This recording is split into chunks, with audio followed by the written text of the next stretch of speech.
Adonai Echad. Coba Anda bandingkan, hayyalas sholah, dan mirip. Ini sebetulnya kebudayaan orang-orang timur, bukan hanya orang Islam, orang Kristen maupun orang Yahudi, semuanya sama. Jadi itu sebetulnya Islam mewarisi dari Kristen Timur mewarisi dari Yahudi. Sebetulnya Islam, Yahudi, Kristen itu kalau disebut umat Allah, orang Yahudi itu umat Allah dalam penantian. Karena dia menanti-nanti sang juru selamat, sang Mesias. Tetapi begitu Yesus datang, mereka menolak Yesus itu adalah Mesias. Makanya mereka masih menunggu-nunggu Mesias yang mereka bayangkan sendiri. Maka disebut umat Allah dalam penantian. Karena apa? Teks yang mereka gunakan kitab Ibrani. Nyatanya kalau saudara-saudara pergi ke Israel, membaca Alkitab Perjanjian Lama, kalau Perjanjian Baru mereka nggak percaya orang Yahudi. Itu kitab terbitan Yahudi, misalnya Tel Aviv Publishing terbitan Yahudi, atau Jewish Publishing Company itu Yahudi. Tetapi kalau Anda membaca United Bible Societies in Israel, itu Kristen. Kitabnya sama, tidak berbeda. Tafsirannya beda, tapi teksnya sama. Berarti tidak benar ada tuduhan pemalsuan kitab suci. Karena itu orang Kristen mengklaim diri mereka sebagai umat Tuhan dalam penggenapan. Karena apa yang dinubuatkan dalam Perjanjian Baru, Perjanjian Lama itu sudah digenapi dalam diri Yesus Kristus, yaitu Yeshua HaMashiach, Yeshua Mesiha atau Isa Al-Masih. Belasan tahun dari para rasul tidak ada kata Yahweh. Yang ada adalah Kurios, dan Kurios itu bahasa Inggrisnya Lord, bahasa Indonesianya Tuhan. Ya sudah, kenapa harus mempersulit diri? Konteksnya hanya itu. Saudara-saudara yang terkasih, kita lanjutkan. Nah, ini tadi pagi orang nanya, katanya ketika nonton film 99 apa itu, di langit Eropa itu, katanya di Museum Louvre di Perancis ada gambarnya bayi Yesus yang digondong oleh ibunya Bunda Maria, lalu di atas kerudungnya ada tulisannya La ilaha illallah. Langsung orang Indonesia semua usil mengatakan Bunda Maria masuk Islam. Loh, Islamnya kapan? Islamnya belum lahir. Saudara tidak perlu bingung, karena kata La ilaha illallah itu ada dalam Alkitab bahasa Arab ini. Nih, wa alla ilaha illallahul akad. Nah, ini bahasa Arabnya yang ngajikan begitu. Dan tidak ada ilah. Gibran itu seorang Kristen anggota gereja Maronit. Gereja Maronit itu adalah gereja Katolik Ritus Timur di Libanon. Nih, ini Khalil Gibran, ini gerejanya Gibran di Bisari, Libanon.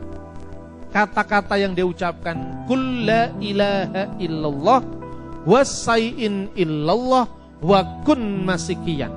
Katakanlah tidak ada ilah selain Allah dan tidak ada sesuatu pun selain Allah, dan jadilah kamu pengikut Kristus. Nah, jadi gak usah kagetan setelah lihat ini. Ketika melihat film itu yang dibuat oleh orang Indonesia itu gak usah kaget-kaget. Memang orang Islam itu lebih terampil ketimbang kita. Ya, pernah Anda lihat, saya lihat di YouTube, itu mereka bikin bahwa ternyata adalah The Prophecy of Muhammad in the Book of Song of Song. Jadi kita baca surat Al-Baqarah. Al-Baqarah itu artinya apa? Sapi betina. Jarang orang mengatakan, mari kita buka surat sapi betina. Kan lucu kan? Surat Al-Hadid, surat besi. Surat besi ayat 23 mengatakan kan enggak. Kalau orang Kristen yang dibaca terjemahannya. Makanya kadang-kadang teman-teman Muslim itu usil. Dia tanya, kita apa Pak? Ulangan. Kapan ujiannya katanya? Terus saya bilang, kamu buka kitab itu apa? Al-Baqarah. Apa Pak? Al-Baqarah itu sapi betina. Ayo kita buka surat sapi. Dia langsung kaget. Loh, kok sapi lah? Ini Al-Baqarah kan sapi betina. Oh iya ya. Karena itu jangan suka ngecek orang lain. Saya punya bahan ejekan lebih banyak saya. Iya kan? Kita tidak usah mengecek lah. Orang harus memahami agama orang dari proporsinya. Tidak bisa kita pahami dari ukuran kita. Suatu saat saya memberi ceramah di sebuah pemuda masjid. Mau diskusi? Iya. Antar saya pulang dulu. Dia jemput saya ke kampus, saya pulang dulu. Saya bawa Alkitab bahasa Ibrani, Alkitab bahasa Arab. Ini salah satu pendekatan saya. Kenapa? Begitu saya baca Alkitab bahasa Indonesia, orang tidak percaya lagi. Karena apa? Kitabnya Kristen, semuanya itu terjemahan, aslinya nggak ada. Kalau Islam di seluruh dunia kitabnya sama, padahal nggak sama juga. Hanya kita nggak tahu saja. Mereka nggak tahu. Kalau saya tunjukkan ya beda-bedanya juga banyak. Pada saat diskusi itu, mereka tanya, coba di seluruh dunia ini kitab suci Quran itu sama bahasanya. Kristen bahasa aslinya nggak ada. Lalu saya buka tas saya, ini ada. Kaget mereka, langsung nontonin satu-satu. Loh, nulisnya dari mana? Dari kanan ke kiri. Bukan dari dari kanan ke kiri, bukan kiri ke kanan. Lu kok mirip Al-Quran? Al-Quran mirip ini, lebih tua dari Al-Quran ini, saya bilang. Tapi hurufnya seperti ini Pak ya, seperti bis antri bensin katanya ya. Sudah bicara tentang Tritunggal, Bapa, Putra, dan Roh Kudus. Jadi Tritunggal tidak hanya ada dalam Injil, dalam Taurat pun ada itu, di dalam kitab Zabur atau Mazmur, dan seluruh kitab nabi-nabi itu ada Tritunggal.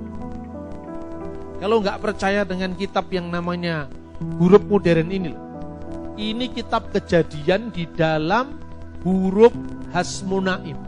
Ini huruf Ibrani kuno yang tuanya lebih tua kitab ini ketimbang Tuhan Yesus turun ke dunia.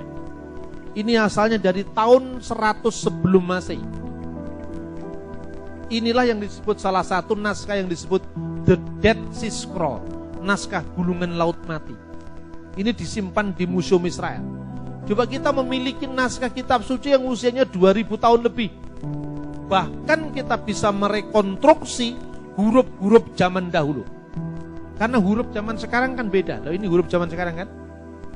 Loh, ini huruf zaman sekarang kan? Huruf zaman sebelum Yesus ini. Tapi masih bisa dibaca. Karena titik-titik di bawahnya, di atasnya belum ada. Elohim et Hasamayim ve'et Sa'aret. Ini huruf pada zaman Nabi Musa. Namanya huruf Proto-Sinaitik atau Kanaanite. Dari mana kita tahu hurufnya kayak begini? Dari prasasti Sinai yang sejaman dengan Nabi Musa. Iman Kristen itu kaya dengan alat bukti. Kita tidak hanya sekedar ngawur, firman Tuhan turun dari langit. Siapa yang ngomong turun? Itu kan yang percaya. Nggak bisa Pak, Al-Quran itu wahyu yang terakhir. Wahyu yang terakhir bagi yang percaya, kan itu kan? Ya kalau nggak percaya bukan yang terakhir. Tapi ini wahyu itu bagi yang percaya. Yang tidak percaya itu wahyu si hombing. Ini huruf Ibrani Hasmonaim dipakai abad ketiga sebelum Masehi sampai tahun 100 sebelum Masehi. Ini huruf Herodian dipakai setelah zamannya Herodes Agung sampai zaman Yesus. Ini huruf Ibrani Masoretik abad kelima. Mereka sudah bisa membaca dan membedakan huruf-huruf itu. Seperti kalau Anda membaca tulisan zaman Bung Karno, kan lain lihat tulisan zaman Pak Harto, lain dengan tulisan zaman sekarang. Bahasa Malaysia pada zaman Siti Nurhaliza tentu berbeda dengan bahasa Melayu zaman Siti Nurbaya kan? Nah itu ilmu itu dinamakan paleografi. Saya ajarin di sekolah Alkitab nggak ada ilmu yang kayak begini nih. Paunya cuman kitab suci perjanjian lama, bahasa Ibrani, baru bahasa Yunani, survei perjanjian lama, survei perjanjian baru, pengantar bahasa Ibrani, hurufnya huruf modern. Ketika kita belajar arkeologi nggak bunyi. Saya tunjukkan. Nggak ada Pak Bambang masih Ghazalinya datang. Ini Pak Bambang saya mau diskusi. Si mahasiswa ini saya undang. Sini kamu. Lihat saya diskusi sama Pak Ghazali. Iya Pak, duduk dia. Apa Pak yang mau diskusikan? Sebenarnya Nabi Isa itu disalib apa tidak Pak? Itu antara Islam dan Islam kita berbeda Pak. Saya bilang, Yesus disalib apa tidak Pak? Iya Pak itu Pak. Pasti disalib saya bilang. Pasti Pak, pasti disalib. Begitu sejarah Pak. Nah ya Pak, lihat saya Pak. Jadi si mahasiswa ini sama Pak Ghazali saya ajak. Itu di Museum Cafe sudah saya pasang di situ. Catatan Flavius Josephus, ahli sejarah Yahudi, menulis tahun 90 Masehi. Ini yang nulis Josephus Pak, sejarawan Yahudi. Dia bukan Kristen, dia juga bukan pengikut Yesus. Dia nulis tahun 90. Penyalipan terjadi tahun 33. Berarti hanya berjarak 57 tahun dari peristiwanya. Dia mengatakan disalib. Dia bukan orang Kristen. Kedua, Cornelius Tacitus ada di situ. tulisan Latin, bahasa Inggris, kemudian bahasa Latin ini, naskah aslinya, manuskripnya, tulisan Latin modern, baru terjemahannya bahasa Inggris. Ini senator Romawi, ahli hukum, menulis sekitar tahun 110. Yesus disalib. Ini tulisan seorang filosof Stoa dari Syria, namanya Ben Serapion, tahun 120. Yesus disalib, Pak. Jadi pasti Yesus disalib, karena itu sejarah. Tapi begini, Pak, firman Allah, udah jangan ngomong firman Allah, itu soal keyakinan. Ini bukan sejarah. Lu Bapak nggak percaya? Pasti nggak percaya. Jadi nggak percaya. Udah ngomong apa dia? Saya nggak percaya. Tinggal pertanyaan, kenapa Bapak tidak percaya? Kita ngomong sejarah aja. Saya tidak membaca Alkitab untuk mengatakan Yesus disalib. Saya membaca sejarah yang sejaman dengan peristiwa. Karena saya tidak membaca Alkitab, saya mohon Bapak tidak membaca Al-Quran. Karena Alkitab itu keyakinan saya, Al-Quran keyakinan Bapak. Loh kalau gitu, kesimpulannya Yesus disalib. Menurut Al-Quran itu keyakinan Bapak, bukan sejarah. Jadi saya tidak mau bicara keyakinan, saya bicara sejarah. Tapi kan menurut kami, Pak, Quran itu wahyu. Wahyu itu bagi Bapak, karena Bapak percaya. Bagi orang lain bukan wahyu. Wahyu Suhendro itu saya bilang. Tapi sejarah ini kan pasti belum tentu benar, Pak. Ya, sejarah belum tentu benar. Tetapi minimal dia lebih benar ketimbang yang ditulis 600 tahun setelah peristiwa.